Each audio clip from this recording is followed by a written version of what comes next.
नमस्कार दोस्तों, आप पढ़ रहे हैं कक्षा 12वीं एनसीईआरटी गणित, जिसमें आप प्रश्नावली 3.1 के 5 क्वेश्चन तक सॉल्व कर चुके थे। आगे के क्वेश्चन हम देखते हैं। तो देखिए, छठवां क्वेश्चन दिया गया है, निम्नलिखित समीकरणों से एक्स वाई तथा जेड के मान याद करने हैं। देखिए यहाँ पे इसके 3 सवाल दिए गए हैं, पहला, दूसरा, तीसरा। यहाँ पे ये दोनों अवयव बराबर हैं, ये दोनों अवयव बराबर हैं, ये दोनों अवयव बराबर हैं। हमें हल करके एक्स वाई जेड के मान ज्ञात करना है।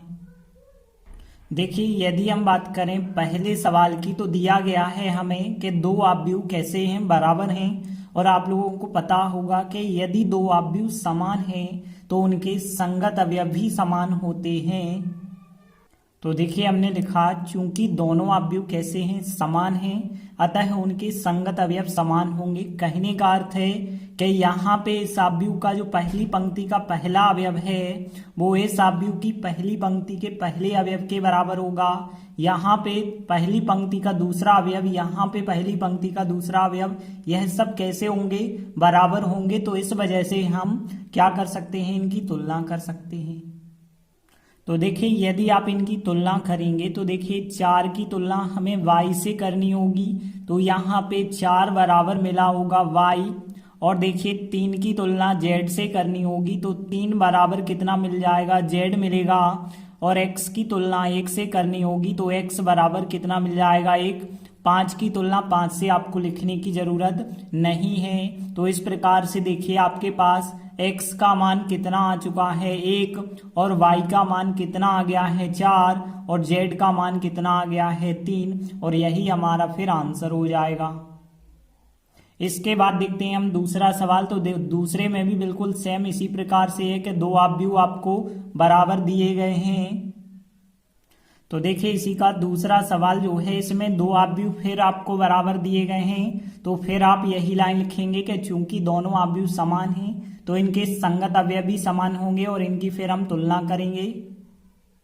तो देखिए, हमने लिखा चूंकि दोनों अवयव समान हैं तो इनके संगत अवयव भी समान होंगे। आप बिल्कुल इनकी तुलना कर सकते हैं। तो देखिए, x प्लस वाई की तुलना हो जाएगी कितने के साथ, x प्लस वाई की तुलना 6 के साथ हो जाएगी।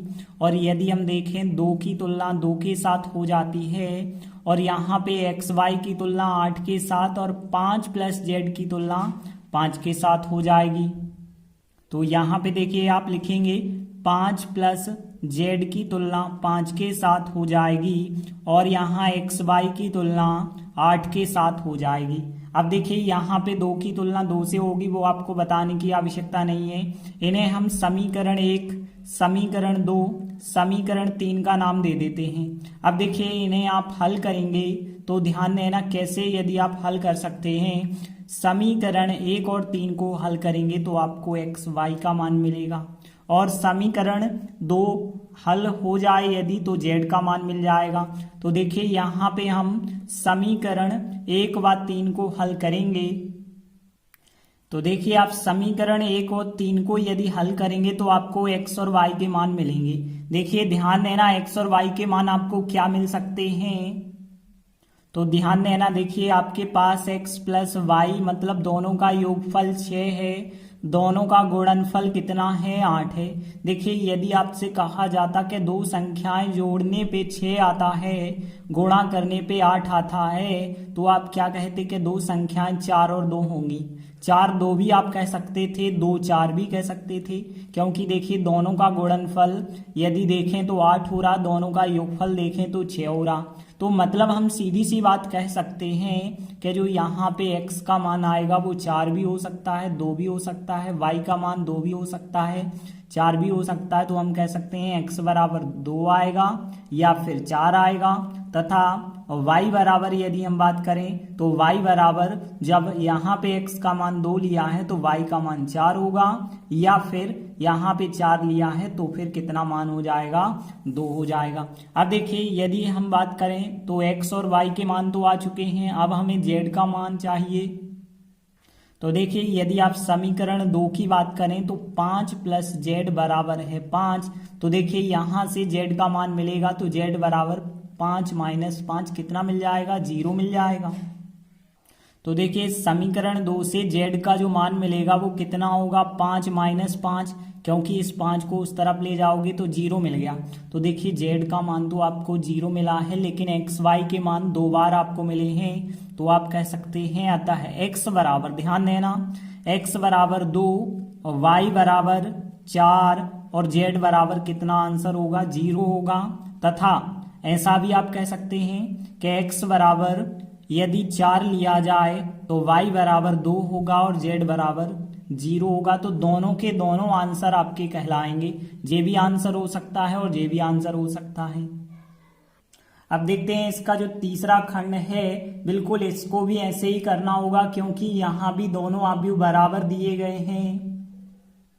तो यहाँ पे तीसरा सवाल इस आव्यूह के बराबर यह आव्यूह दिया गया है। तो देखिए यहाँ भी बिल्कुल आप यही लाइन लिख सकते हैं कि चूंकि दोनों आव्यूह समान हैं अतः उनके संगत अवयव समान होंगे, हम उनकी तुलना भी कर पाएंगे।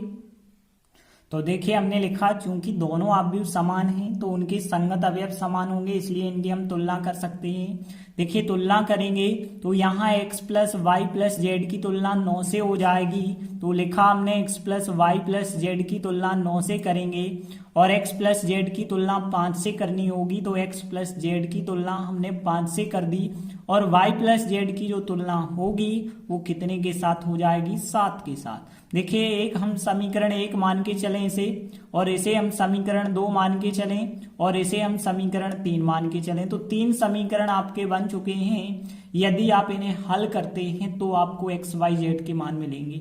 अब देखिए इन्हें हल कैसे करना होगा, तो देख सकते हैं समीकरण 1 है x plus y plus z, समीकरण 2 एक्स प्लस जेड है। देखिए यदि आप x प्लस जेड यहाँ से देखिए x कट जाएंगे z कट जाएंगे, यदि घटा देते हैं तो हम समीकरण 1 माइनस कर देते हैं समीकरण 2 को।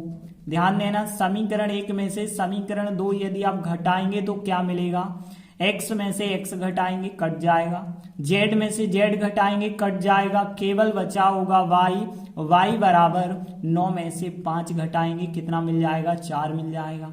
और आगे यदि आप करते तो देखिए समीकरण 1 में से आपने अभी 2 घटाया है, यदि हमने समीकरण 1 में से इस 3 को घटाया होता तो समीकरण 1 माइनस समीकरण 3 से, तो देखिए यहाँ पे y से y कट जाता घटाने पर, z से z कट जाता, केवल बचता x और x बराबर 9 में से 7 घटाने पे कितने बचे होते, 2 बचे होते। तो देख सकते हैं आप कि यहाँ y का मान और x का मान मिल चुका है। अब आपको जरूरत है z का मान, तो देखिए कैसे आप निकाल सकते हैं। समीकरण यदि हम 3 की बात करें तो समीकरण 3 से, ध्यान देना समीकरण 3 2 1 कोई भी समीकरण यहाँ से आप ले सकते हैं। तो देखिए y का मान हमारे पास 4 है। अब देखिए z का मान हमने ज्ञात नहीं किया है तो z को अभी z ही लिखेंगे बराबर 7, और आगे यदि आप सॉल्व करेंगे तो z बराबर होगा 7 माइनस 4, तो z बराबर कितना आपको प्राप्त हो चुका है, 3 प्राप्त हो गया है। अतः हम कह सकते हैं कि x y z के मान आ चुके हैं। तो x बराबर आया है 2, y बराबर आया था कितना 4 और z बराबर कितना आया है 3 आया है, यही हमारा फिर आंसर होगा। तो इस प्रकार छठवां प्रश्न कंप्लीट हुआ। इसके बाद देखिए अगला क्वेश्चन 7वां है। एक समीकरण है जिसमें एक आव्यूह दूसरे आव्यूह के बराबर है और फिर कहा गया है आपसे कि ए बी सी डी के मान ज्ञात कीजिए।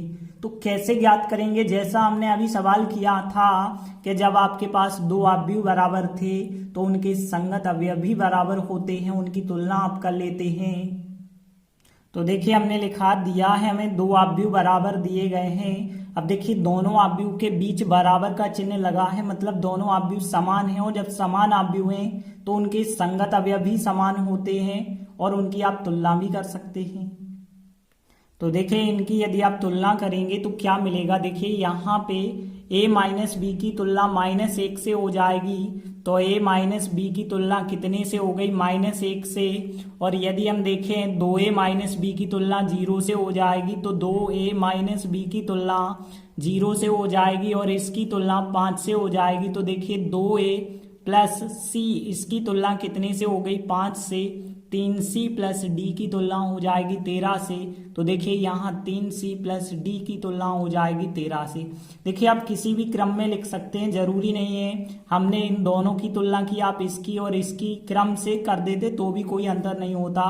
तो देखिए यहाँ पे इसे हम समीकरण 1 मान सकते हैं, इसे समीकरण 2 मान सकते हैं, इसे समीकरण हम 3 मान सकते हैं और इसे हम समीकरण 4 मान सकते हैं। अब इन चारों को हल करके हम ABCD के मान ज्ञात करेंगे।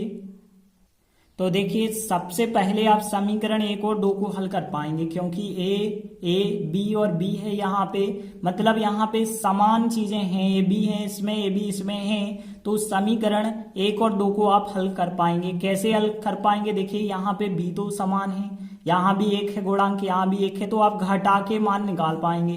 देखिए चाहे हम समीकरण 1 में से 2 घटा लें या 2 में से 1 घटा दें, बात तो एक ही होगी।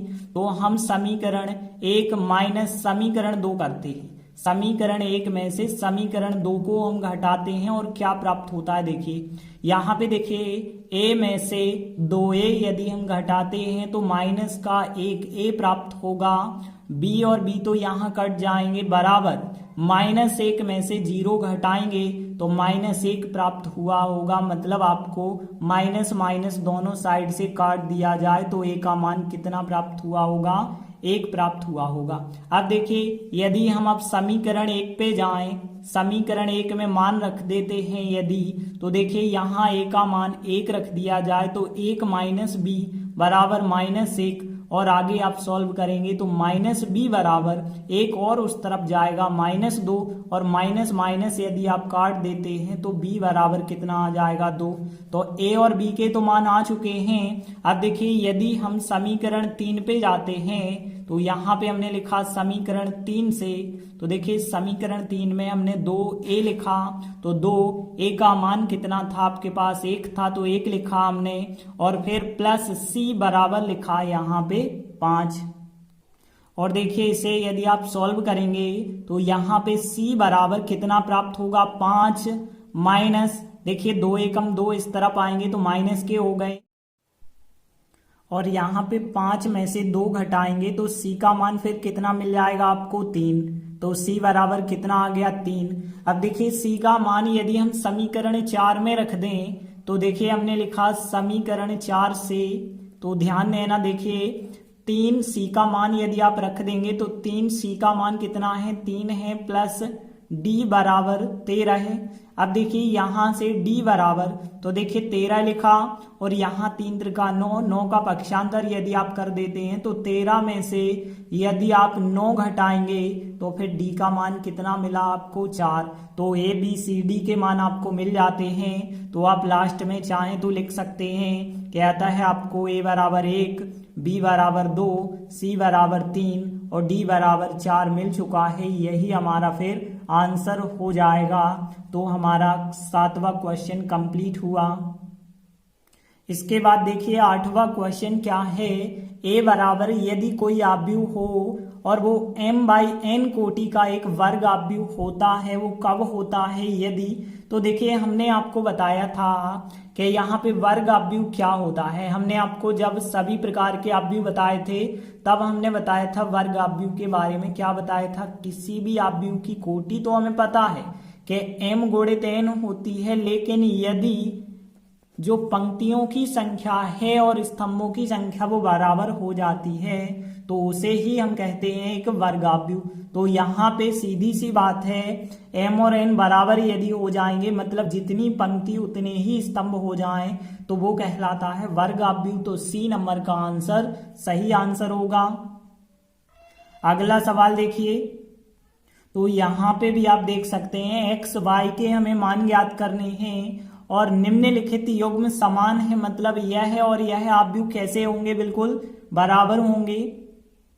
तो देखिए हमने लिखा जब दोनों युग्म समान हैं तो दोनों आव्यूह हमने बराबर लिखे, और आपको पता है कि यदि दो आव्यूह बराबर हैं तो उनके संगत अवयव समान होते हैं और आप उनकी तुलना भी कर सकते हैं। तो देखिए यहाँ पे सीधी हम यदि तुलना कर देते हैं तो तुलना करने पर हमें क्या मिला?